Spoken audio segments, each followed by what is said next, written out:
Hey there, if you're ready to take your mobile notary and loan signing business to the next level, you're in the right place. Welcome to the Sign and Thrive podcast with Bill Soroka, that's me, and friends. Let's go and get it.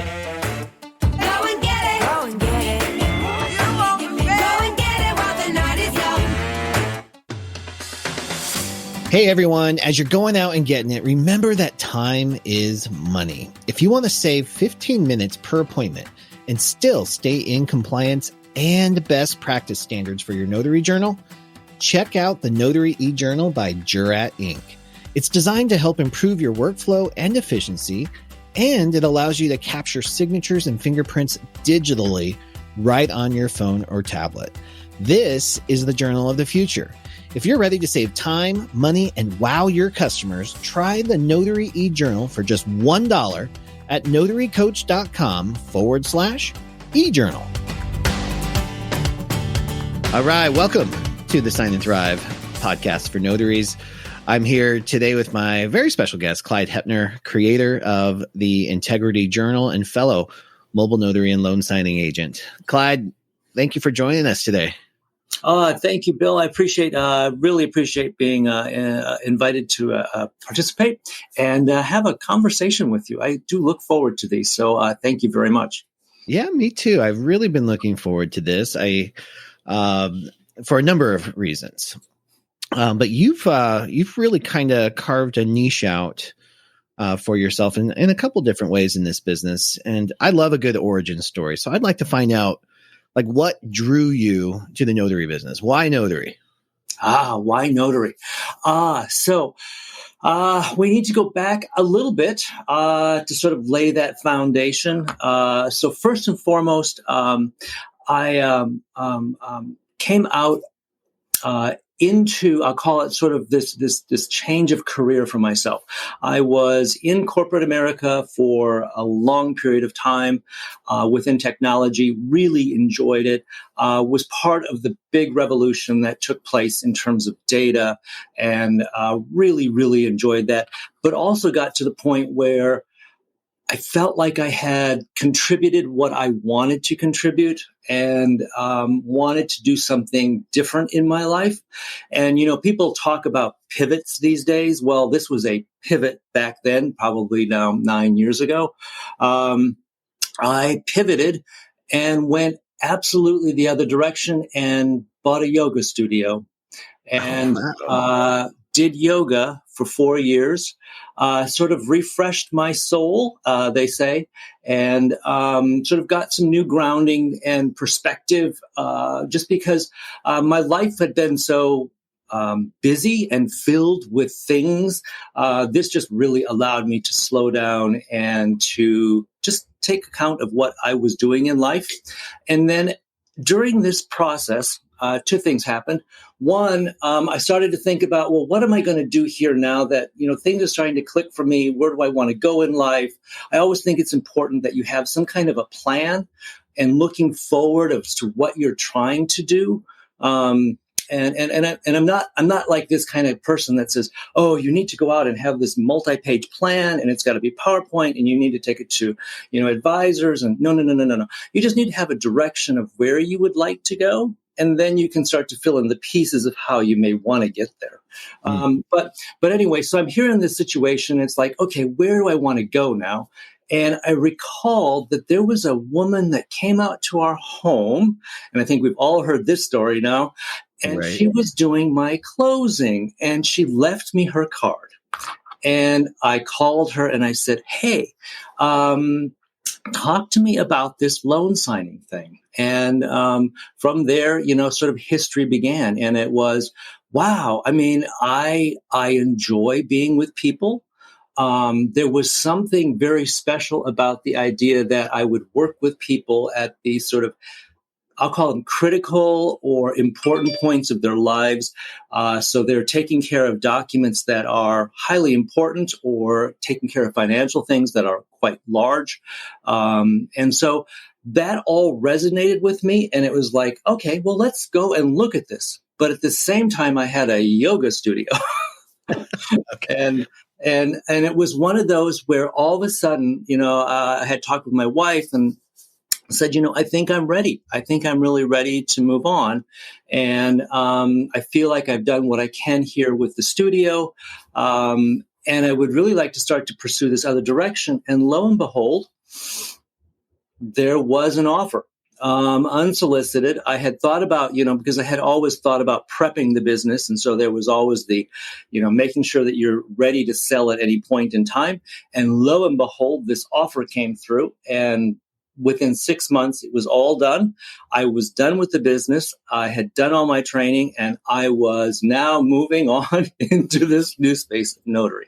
So that's how I came to notary. What a cool story. I love synchronicity like that. Yeah.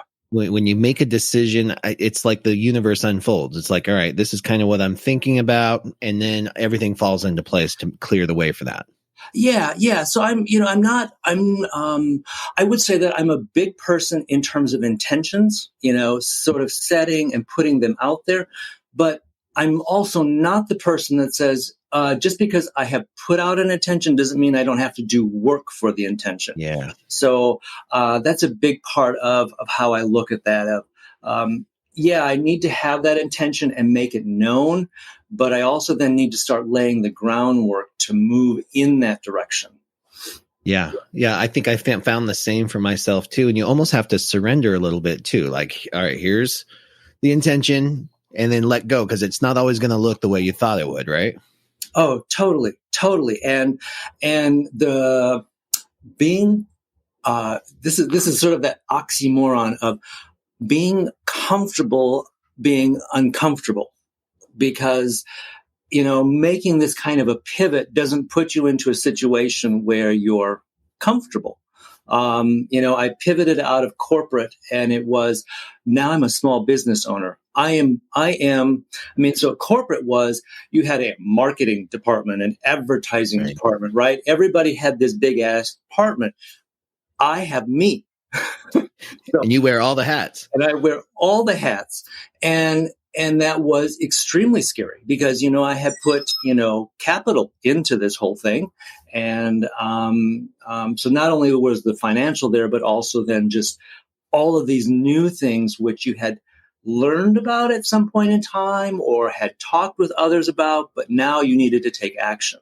And then same thing happened with me with notary, of making that transition of, did I make this right decision? I mean, it's that 3 days afterwards, and you start to go, wow. 3 days? Comfortable. There's a lot to do here. There's a lot to learn. How do you overcome that fear? And I'll preface this a little bit, because I think there's many of us probably listening right now in the notary community who tried other businesses and they didn't work, because it is hard. It gets scary sometime, but you still have to take that action that you're talking about. So how do you get your head right to keep moving forward when you're scared?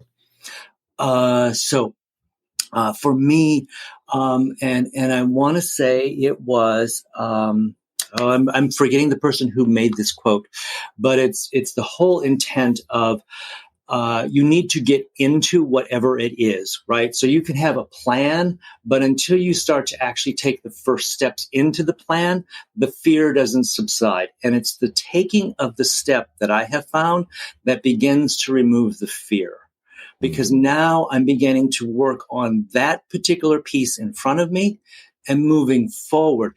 And the lovely thing about that is, now that's where my mind is going, and my mind is no longer occupying itself with fear. And the mind can play some tricks on us. And I've found that the fear my mind is made up is a lot worse than what actually happens when you start taking a step. Do you find the same? Yeah, totally. It has doomsday scenarios, for everything. It always seems to be much grander, in the fear world. So, yeah. Yeah. So when you became a notary, I mean, did you hit this breakthrough success and it's just been rainbows and unicorns the entire way, or what happened? Oh, totally. That was it. I mean, I did this. I hung my shingle on a Sunday. By Monday, I was fully booked. So I couldn't ask for anything better. In reality, I hung my shingle, and the phone was still silent. So it did require some time to get out there and start to make myself known out there, putting myself out there and letting people know that I am a notary. Through either various formats of Google My Business, web pages, telling people that I knew, all of that, and then also starting to do some training with respect to loan signing. And I will tell you that it was an interesting scenario because you have to become a notary in order to think about doing loan signing, and it was so I'll say this, I sort of slipped on through and skipped my way through becoming a notary, quickly. I took the test. I'm good at those kinds of tests, by the way. And I then thought, well, yeah, I want to do this loan signing thing. And that's when I realized that I didn't know what I was doing as a notary. And it was through the training of being a loan signing agent that highlighted to me all the things that I really didn't know. I utilized that then to spend time. I mean, let's put it this way. I was becoming kind of a pain with the Secretary of State's office, but they were very, very kind with me and very helpful. So, but it was sort of that interaction and thing going back and forth of learning. So that was an important piece of building my business and building sort of who I am in the community. And that takes time.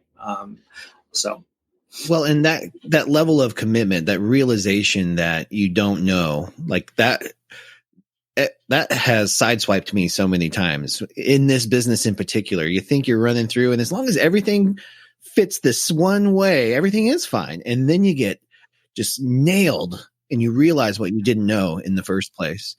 And I think that's the beauty of Kaizen, right? The constant continuous improvement, the ability to reflect back, look at what you don't know, and refine your processes in this business. Totally. It is iterative, because it keeps, finding those things which, it's sort of like you deal with the bigger things initially because they're like really in your face, but then it becomes more about this mindset and this subtleness of things that you're learning and how to apply them and how to deal with situations. It's a continuous improvement. And on top of that, on top of the technical skill involved with, the notary public laws, the loan signing code of conduct, all of that, we've got human interaction. So it's like your business can't outgrow you. You have to constantly refine yourself and grow into who you need to be a success at this. And you mentioned a little earlier that, you had to put the word out digitally, social media, Google My Business, you mentioned. Then that's a major part of it. But how do relationships play into your business? All right. So this is sort of interesting because I will say that the one thing that I learned, and probably the biggest key element that I ever learned in business my entire life, is that business is about relationships. Finance may be a language of business, but business is about relationships. If I can't count on you as my partner or my supplier, then I'm in a bad situation. And that reputation and that ability to deliver on my word is wholly critical. And so, relationships are the number one things. The thing for me now is I have this sort of, I'll call it two sides. You have the whole client side where I am out there, working to make myself known in the public that I'm somebody that can provide these types of services to you. But the real development of relationships is on, I call it sort of the B2B side, the business to business, where I am going out and talking with attorneys or real estate people or individuals who deal with estate planning or financial planning. and letting them know about the things and how I assist others, and that might be something that would work for them. And so I start to develop that relationship, and it takes months. It takes months to develop that. The key thing is that every one of those has turned into something that is now a major piece of my business. And it's an important way to develop that. I'll call it that. Infrastructure of having multiple streams, but streams that work to complement one another, so that if one is going up, then hopefully the other one is going up as well. But it may be going down, but I have one that's going up. Yeah, I love that you're talking about this. So even just within your business as a mobile notary and loan signing agent, you've diversified because you have these specialties. Mm-hmm. Estate planning documents, loan signing is a specialty as well, and the other ones. So I'm sorry, go ahead. Yeah, definitely. And so, being able to market to those sort of niches is important because let me give you the example. Right now, we are seeing the effect of the change of interest rates to deal with inflation, right? So as a result, we have the refinance market is starting to slow down a bit, right? So the throughput there is actually decreasing for me, but I have on the other side here in Missouri, I do foreclosure auctions. So on that side of the world right now, that business is increasing. And so it begins to offset any loss that I would have had in my loan signing business. I love that you're recognizing that because no matter what the economy is doing, there's our services as a notary are going to be needed, whether it's the foreclosures or even these other specialties that you identified, because estate planning happens if the economy's booming or if the economy's not, right? Or the housing market, it doesn't matter what the interest rates are. People are always planning for their final farewell. Yes. But I'm curious, with relationships being so important in your business and your ability to actually get out there and talk to these B2B contacts, how do you define the value that you bring to the table in that conversation? Okay. So if you think about it from a business perspective, so one of the things that they're always trying to do is to mitigate risk, right? Because they're making decisions that are based on, can we deliver this based on what we said we would do, those kinds of things. And so within firms, right, they have typically monthly requirements on what they're trying to meet for goals and those kinds of things for the offices and help motivate employees and all those kinds of things. And so one of the things that I know is that push, right, becomes, and it grows and grows and grows. And there are points in time when there is such a bottleneck in the flow that they can't get work done. One of the bottlenecks is the notary side, right? So give you an example. I walked into an office and I had asked if they use any external notaries, for contract basis, or do they do everything internally? And we had that conversation, and I find out, so they don't have anybody external as a notary, all right? But this was the situation when I walked into the office. They have 3 notaries on staff. 2 of them were busy with appointments all day long. They had multiple RON sessions, but they only had one person who could do a RON session. And that person was not assigned to do solely notary work.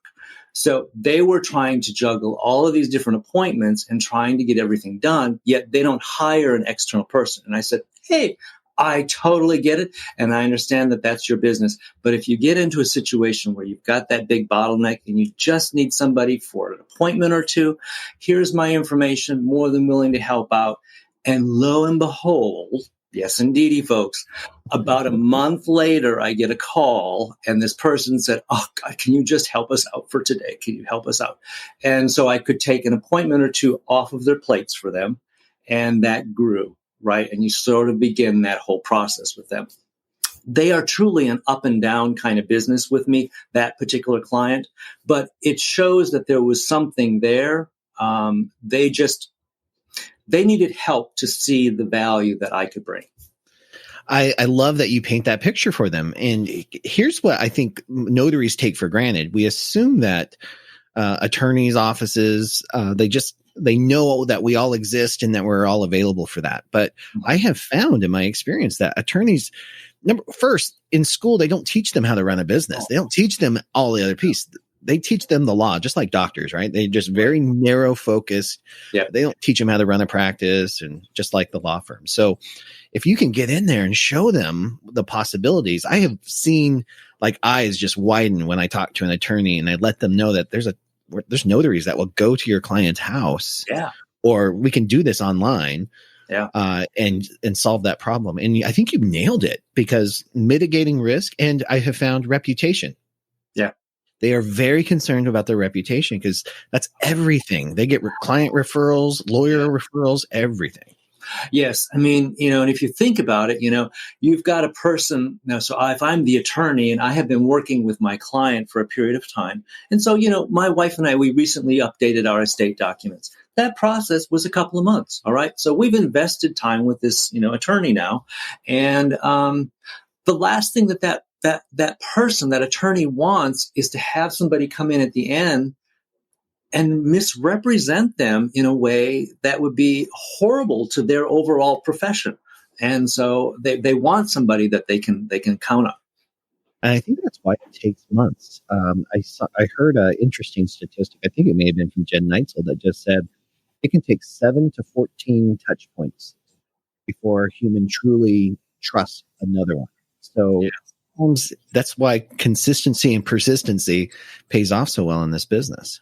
Oh yeah, totally. It is paramount to your success, I believe. So if I asked you what your ratio from loan signings to specialty notary work is, what would you say? So right now, loan signing is probably about 15 to 20% of my business. Wow. All right. Yeah. Well, you're really focusing on the specialty side of things.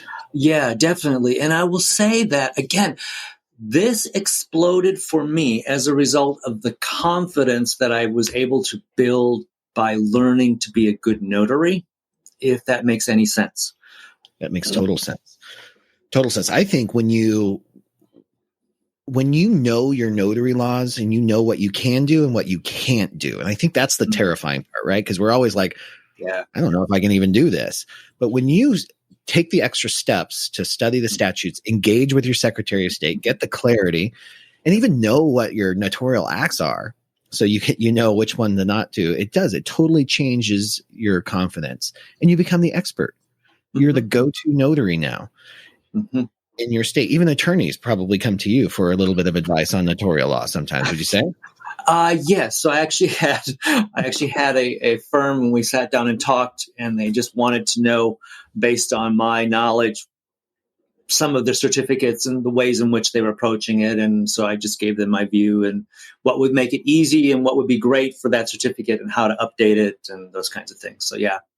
I think that shows commitment to partnership. And I'll tell you, there's a story. It still blows my mind. I met an attorney at some event, and he happened to be the attorney who drafted a lot of these mortgage documents for a huge bank. And I asked him why he was choosing jurats versus acknowledgments. Blank stare. Didn't even know there was a difference between the two. Yeah. Just copied templates from the guy who had this job before, who copied from the guy who had this job before. Yeah. So there's a lot of room for stepping into the expert role here, and it can really serve you. I think when you become a resource to your network, that's where everything starts to shift for you. Yes. Totally. And again, that comes back to that whole notion of relationships, so as you build that relationship, so my professional group of people that I have within, I'll call it notary, has, grown, and the development of those relationships has also led to more building of my business as a result of those relationships. So there is a whole sort of symbiotic relationship that begins to occur. And it's an important piece to a profession. And I think that's another key element that people who look at this as a true profession, they think of it in that respect, and they think of it as there's a level of a duty here, and a way to interact with the public and a way to interact with other notaries.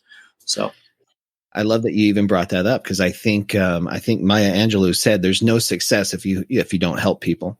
And I think working with an abundant heart, helping other notaries succeed, being a resource for them too, is critical to our success in this business. Yeah, totally. So the other thing that I want to talk to you about, though, Clyde, is you obviously recognize opportunity when you see it. I think this industry is ripe for innovation, and people with the courage to step into it. And you've done that with the Integrity Journal. So tell me about the birth of the Integrity Journal. Okay.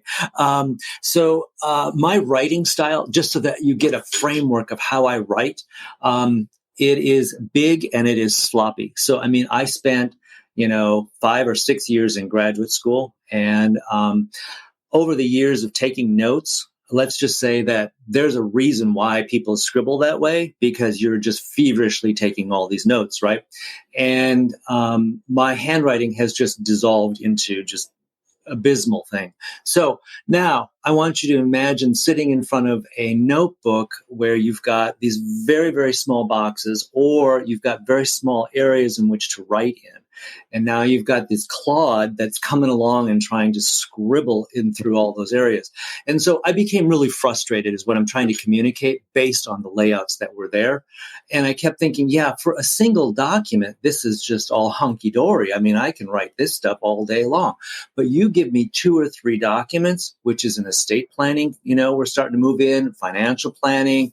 Now, if you're talking loan signing, you're talking about, upwards of, 5 to 15 it depends on, some of these people are getting crazy with it, but you've got a lot of notarizations. And then you think about it, I have 2 people, which is not uncommon. And so now I'm doubling all that. So my writing time and everything just became overwhelming for me. And also thinking about it as a new notary, and I'm trying to track all of this, it just was like anxiety. So I said, there's got to be a better way. And so I started to buy journals. All right. I'm now the king of being able to retire a journal. I can do it in a heartbeat. And so I created based on what I liked and found to be working from an ergonomic perspective.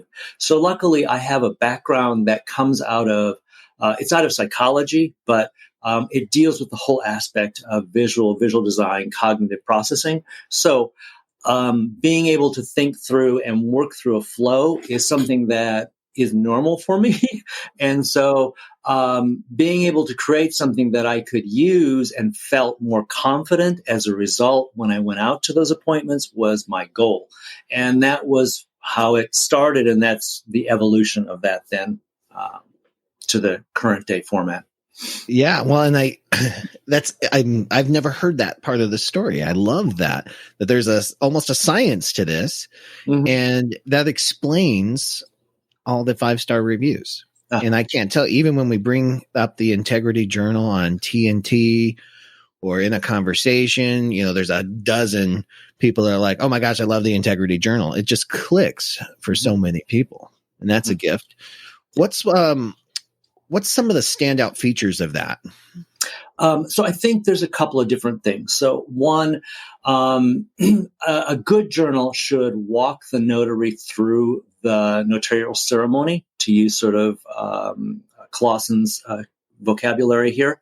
And I think the Integrity Journal does a very, very good job of doing that in terms of the flow of how you approach a notarization. So the journal is designed to sort of literally walk them through, make sure that they've got the prompts at the right time. So those are important elements. The other thing being that there is a set of common documents that are used in loan closings for refinance and purchase, as well as estate planning documents, are all included. And so when you're in those situations, you're not having to write out each and every name of document, but you can literally just check them off very quickly.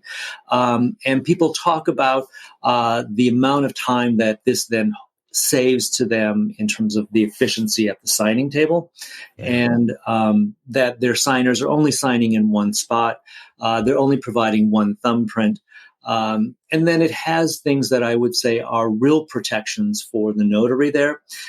So one of the big things, if you look at the data around the use of journals, and then the number of times that notaries actually administer the oath for the jurat. So one of the big things that comes out is that if it goes to court and if there's any evidence to suggest that you did not do the oath, then it negates that whole notarial act, which then they can get out on technicalities and all those things. So what happens here in the journal is that if you administer an oath, then your signer actually provides their initial saying, yes, indeed, they had administered an oath to me. So you have this sort of, I'll call it the lock and key aspect of that whole oath thing with respect to a jurat, so that you're actually tying everything together to say, yes, indeed, the notary did do everything that they were required to do.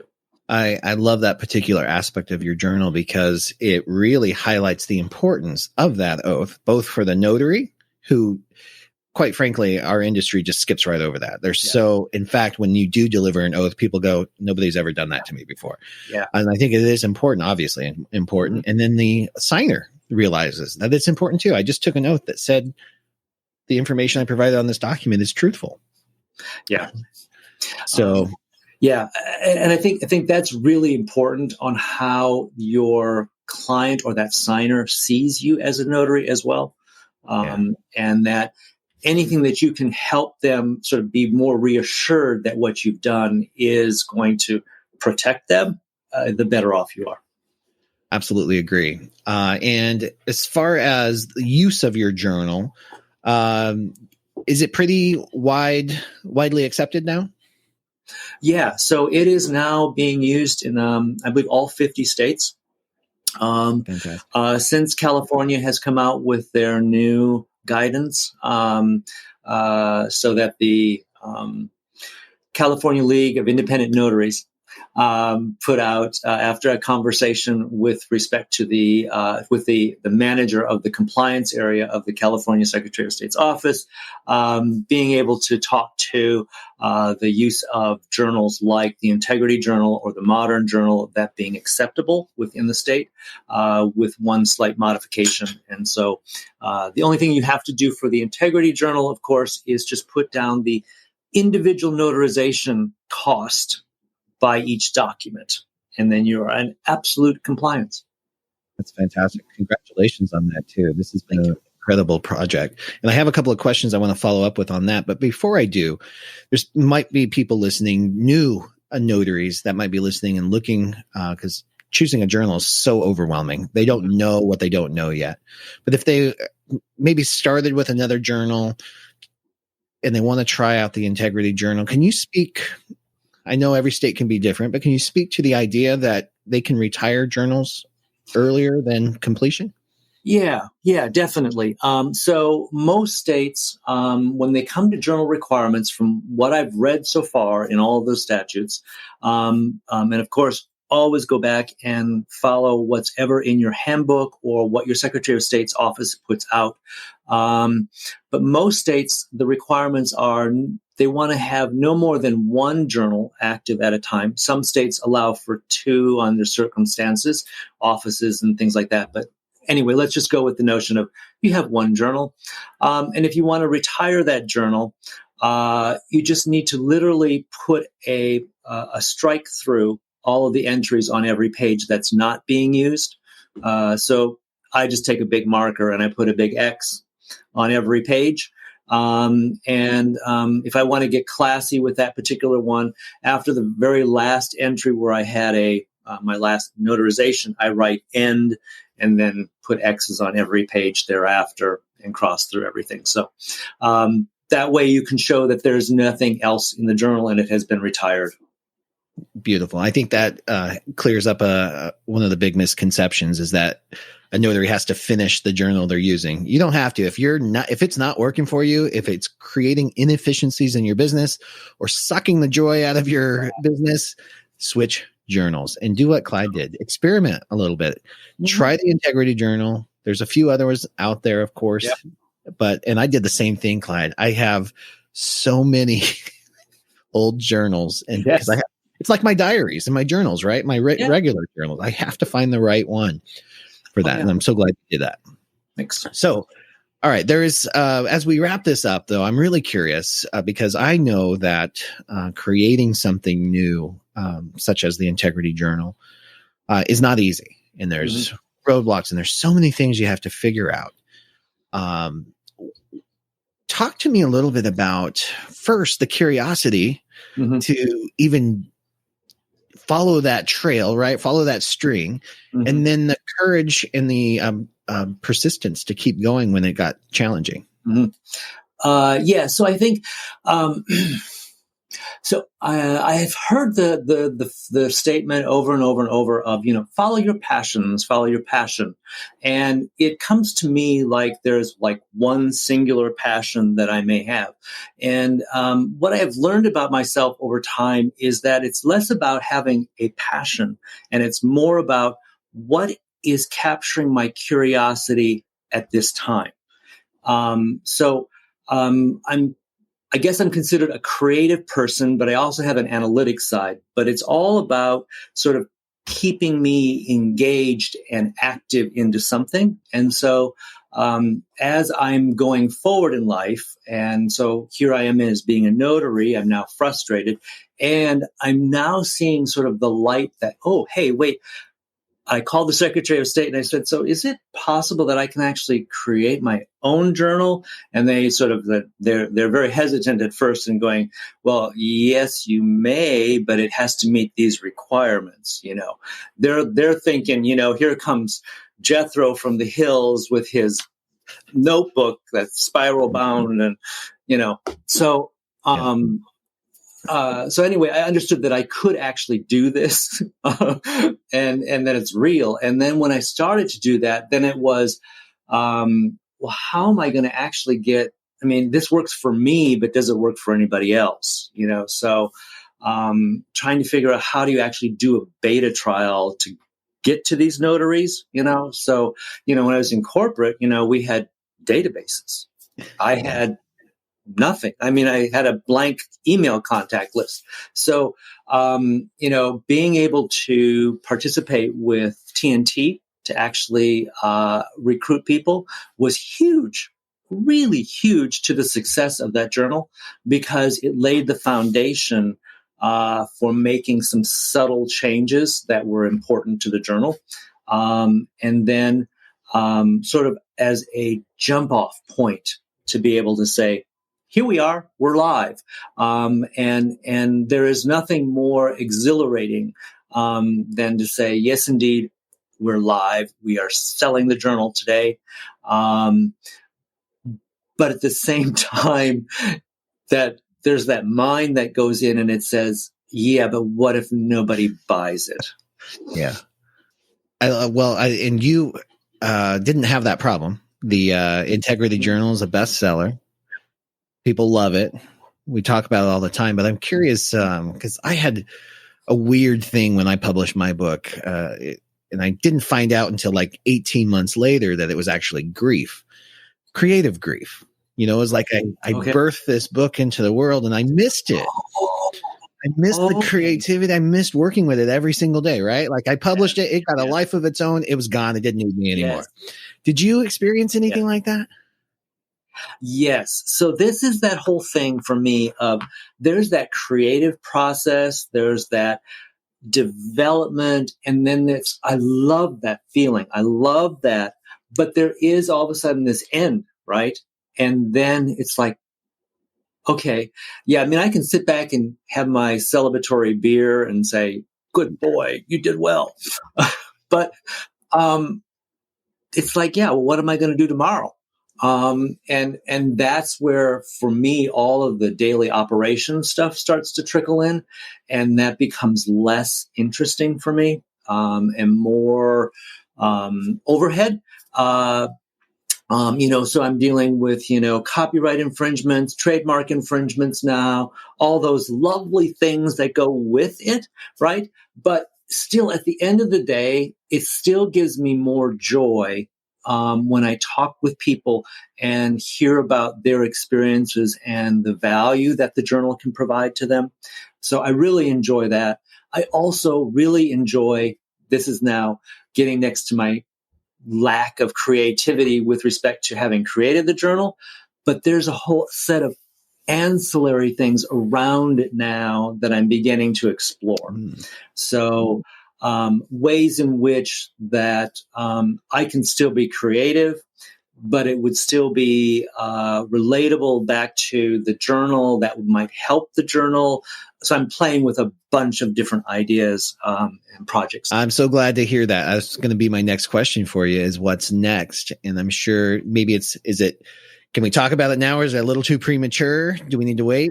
It's a little premature, okay. But it's based on input from people who are using the journal, and who actually, these were some of the initial thoughts that people had from the very beginning. And so I'm trying to figure ways to assist their needs. And there's some sort of product aspect to that. And then there is more education. Because what I'm finding is education when it comes to journaling is pretty minimal. At the end of the day, it's not very sexy. It's just not, you don't go leading and saying, I'm a notary and I get the journal. All right. So there's tons of opportunity there for that too. Yes. I love that you're taking that on. I have, it's really one question, but I'd like you to answer it from two different perspectives. And it's advice you'd have for a mobile notary and loan signing agent that really wants to boost their business and make this their true profession. And then the other one is that same question, but for innovators, those people who have those ideas. Oh, somebody should invent this, or somebody should create this, or I've got this idea, and it's juggling around in their mind. The advice for moving forward on that. So 2 questions for you. What do you got? Okay. So, notary side, I would say, yeah, it is a business. And I think that becomes one of the things that people get hung up on. In particular, if you're coming out of I'll call it the W-2 9-to-5 job, I've been working here, and it is a change to actually become the business owner. And that is what we're doing. If we think of it as, I am just going to pick up a few dollars on the side, that's fine. But if you're really wanting this to be a profession and your employment, then you have to think of it as a business, and you have to learn about what does that mean. So that means answering the telephone. I mean, these are just some of the basic things, answering the phone book. How are you going to actually talk about yourself or your business out to the marketplace? What are those things that you are going to need to have in place to operate like a business? There are just costs of service of doing a business, and you just need to be able to put all of that down and just know that that's what you're taking on. Because what I see is people come in, they spend a lot of money. So they go out, they buy the printer, they get their certifications, they get all their tools, and they're signing up with websites, and then they're really, really upset because they're not getting the fees or the business, the volume, whatever, to even come back to cover some of their costs. And so it's that whole process of just needing to take some of that time to really do that at the beginning part. And I think that's one of the holes that's missing in this industry, is that how to think of it as a business at the planning stage, as opposed to, oops, I'm already doing it. Right. Yeah. Okay. That's great advice. I love that. And for the potential innovator in our listeners, innovation is one of those that, in my opinion, is you want to do everything that you can to not stifle. So I'm all about getting as wacky and as crazy as you can with your ideas and your thoughts, and putting together things that you may not think are even realistic. So there's being able to jot down and map out a variety of ideas and playing with them. My instructors would call this wall contemplation when we would do statistics, and we would talk about, fourth dimensions and stuff like that. And I do the same thing with ideas and concepts, right? So putting them onto something for me it needs to be visual. So I put it onto a board and I begin to play with those ideas, and I think about what is the relationship here between these two things, and how would they act if they were married, right? Or how would they act if they were animals and one was a predator and the other one wasn't? So, you take these weird things, and I know it sounds absolutely strange, but what you're doing is you're trying to create sparks, right? And the thing is that if you are really an innovator, one of the things that people will do is they will treat this like their business. So there is about a schedule, right? There is about, I think at these times of the day, right? Or I have these activities and I'm training myself. So again, this isn't I just had this great idea, and lo and behold, it's going to be $1 million. Right. Yeah, those things do happen, but for the most part, it's a little bit more work behind the scenes. So that's my thought. I love that you shared that, because I work very similar. When I do get these crazy ideas, and I love a good crazy idea, I have giant sticky notes, like Post-it notes. And I have to stick them up on my wall, and I have to draw it out. I have to do a mind map sometimes. Sometimes I just got to see it huge out there and let it come together. Like it percolates. Right. And sometimes it'll sit out. It drives my household crazy, because I've got these giant notes, and they're like, is this idea dead yet? I'm like, no, it's coming to me. That's right. It could be weeks. That's sometimes. Right. And there are bad ideas. I've had some real doozies. And that's okay. That is okay. It is absolutely okay, because I think ideas go through a becoming process just like we do. Like an idea will start weird and crazy and terrible, and where it grows, it may not even look anything like how it started, but it leads one thought to, like those sparks you talk about. Sparks sparks something else. It sparks something else. And suddenly I've got another side hustle, which is not what I need. Mm-hmm. Right. I think so. One interesting thing too about all of this is that when I talked about at the very beginning about knowing where you're going and what you want. So for me, I've done the whole thing where it's about managing a large team and having all of that. Where I'm at in life is I really want something that is more individual and personal to me as a business. So when I am working on ideas, I'm filtering out all those things that would be, wouldn't this be great? Yeah, I could develop a software business. No, I don't need a software business. All right. So it's that filtering also at the very end of, does this fit the life that where I'm trying to go? Because that's really what I want to do. I think that's such an important point, because we're in a world of literally endless possibilities. Endless. And you could go a million different directions, but you've got to have some idea of what you want your life to look like.